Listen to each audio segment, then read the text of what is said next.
पृथ्वी पर इंसानी सभ्यता का उदय आज से लगभग 70 लाख साल पहले होने का अनुमान लगाया जाता है, जिनमें आज के आधुनिक इंसानों के पूर्वज भी शामिल थे।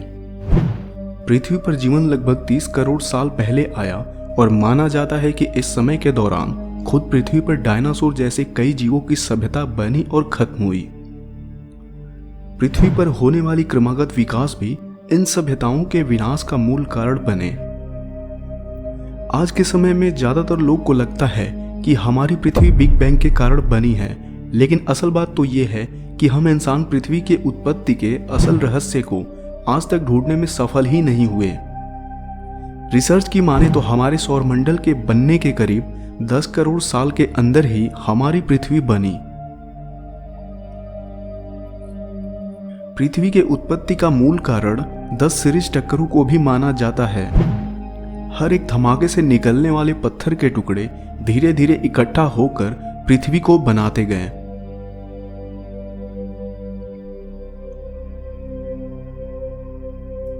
वैज्ञानिकों के बीच एक बहुत ही लोकप्रिय सिद्धांत प्रचलित है जिसको थिया इम्पैक्ट कहते हैं।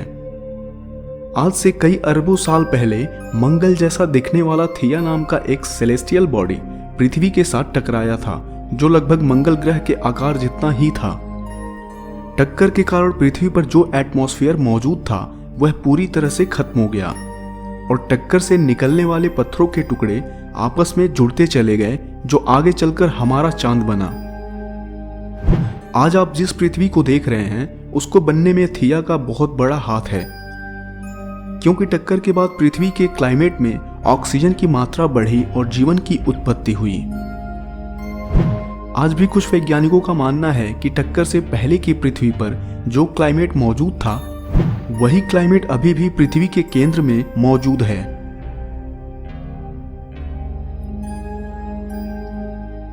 पृथ्वी की थिया के साथ टक्कर लगभग 4.5 अरब साल पहले हुई थी और उस टक्कर का पृथ्वी पर काफी भयानक इम्पैक्ट भी पड़ा था।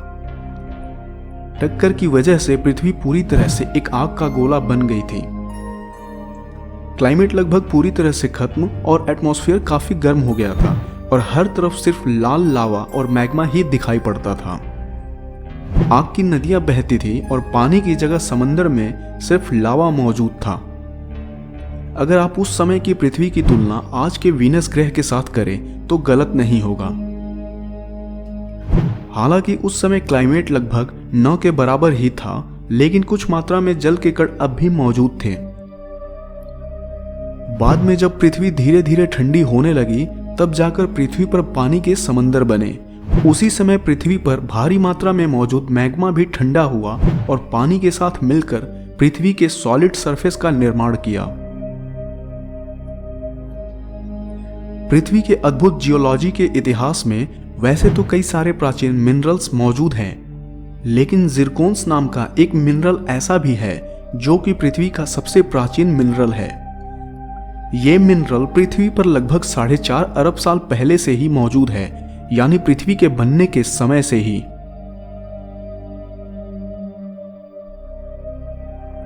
अरबों सालों तक आग में झुलसने के बाद अब बारी थी पृथ्वी के बर्फ में जमने की। आज से लगभग 1 अरब साल पहले पृथ्वी पूरी तरह से एक बर्फ का गोला बन चुकी थी और टेम्परेचर में काफी गिरावट आ गया था।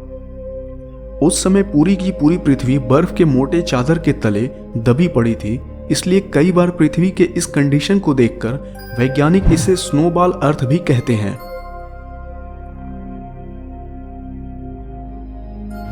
हड्डियां तक जमा देने वाली क्लाइमेट के साथ ही ग्लेशियर के पहाड़ पूरे पृथ्वी के ऊपर देखने को मिल जाते हैं।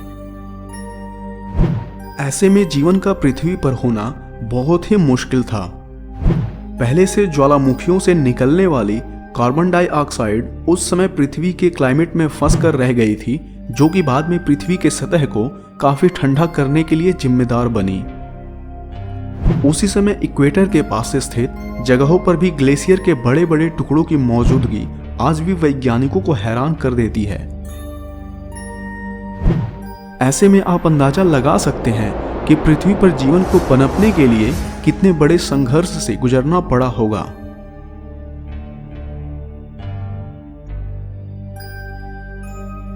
ये वो सवाल है जिसके बारे में हम इंसान आज तक कोई सटीक जानकारी नहीं जुटा पाए, लेकिन एक थियरी के अकॉर्डिंग लगभग 3.5 अरब साल पहले पृथ्वी पर जीवन की पहली नींव रखी गई थी। उस समय पानी में मौजूद कुछ पत्थरों के बीच फोटोसिंथेसिस प्रोसेस की शुरुआत हुई थी। सामान्य तौर पर यह प्रोसेस पौधों के अंदर होती है। पृथ्वी के बनने के 2.4 अरब सालों तक क्लाइमेट में ऑक्सीजन की मात्रा धीरे धीरे बढ़ती रही, लेकिन जीवन का कोई भी निशान मौजूद नहीं था।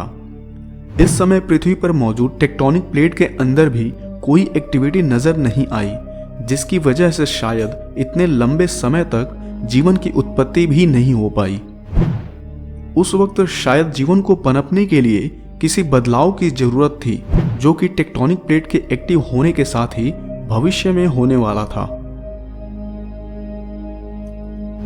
इसी समय टेम्परेचर के जीवन के पनपने लायक होने के साथ ही क्लाइमेट में ऑक्सीजन की मात्रा बढ़ने लगी। बर्फ के गोले से अब पृथ्वी धीरे धीरे अपने असली अस्तित्व में आ रही थी। 30 से 54 करोड़ साल पहले पृथ्वी पर प्रथम जीवन की उत्पत्ति का अंदाजा लगाया जाता है। वैसे उस समय बनने वाले जीव सिंगल सेल थे, लेकिन आगे चलकर उनके अंदर होने वाले विकास के चलते मल्टी सेल जीवों का अस्तित्व आया।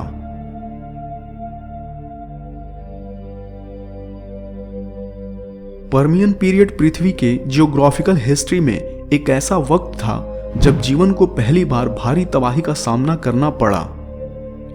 सिर्फ 60,000 सालों के अंदर ही पृथ्वी पर उस समय मौजूद 90% जीवों की प्रजातियों का विनाश हो चुका था और जीवन के पूरी तरह से खत्म हो जाने का खतरा मंडरा रहा था।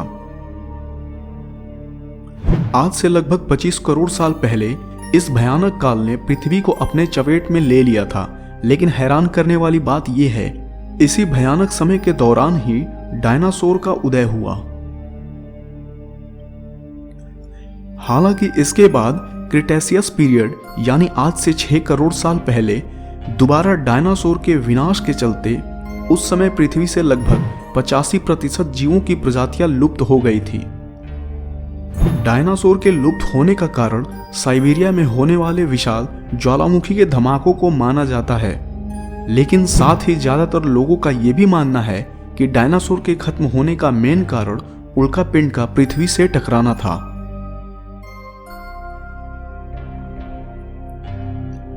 पृथ्वी पर अब तक 5 आइस एजेस के होने के सबूत मिलते हैं। आज से 26 लाख साल पहले एक आइस एज का अंत हुआ है और आगे भी ऐसे ही आइस एजेस का साइकिल लगा रहेगा। आइस एज के बारे में सबसे अजीब बात यह है कि जब कोई आइस एज शुरू होता है तो पोलर रीजन से ग्लेशियर नॉर्थर्न हेमिस्फीयर तक पहुंचते हैं। ऐसे में नॉर्थर्न और साउथर्न हेमिस्फीयर का ज्यादातर हिस्सा बर्फ से ढक जाता है। वैसे और एक खास बात यह भी है कि जब एनवायरनमेंट गर्म हो जाता है तो ग्लेशियर खुद ब खुद ज्यादा ठंडी जगह पर चली जाती है। खैर, हम लोग भी एक तरह से एक आइस एज में ही हैं। अगर सटीक रूप से कहा जाए तो हम आइस एज के आखिरी दौर में हैं, जहां पर सिर्फ पोलर एरियाज में भारी मात्रा में बर्फ को देखा जा सकता है।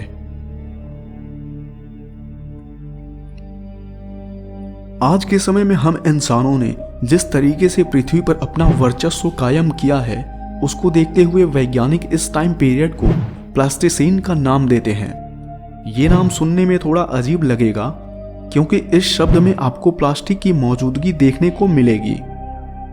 वो इसलिए क्योंकि आज हम जिस प्लास्टिक का इस्तेमाल कर रहे हैं उसके नष्ट होने का समय सीमा लगभग 450 से 1000 सालों तक का है। इसलिए वैज्ञानिकों का मानना है कि भविष्य में अगर पृथ्वी की जियोग्राफी बदलती है तो उस समय प्लास्टिक का प्रभाव एनवायरनमेंट पर काफी ज्यादा रहेगा। कुछ वैज्ञानिकों का ये तक मानना है कि प्लास्टिक से बने हुए पत्थर हमें भविष्य में देखने को मिलेंगे। ऐसे में आज के युग और इससे प्रभावित होने वाले भविष्य के युगों को भी प्लास्टिसीन का नाम देना शायद गलत नहीं होगा।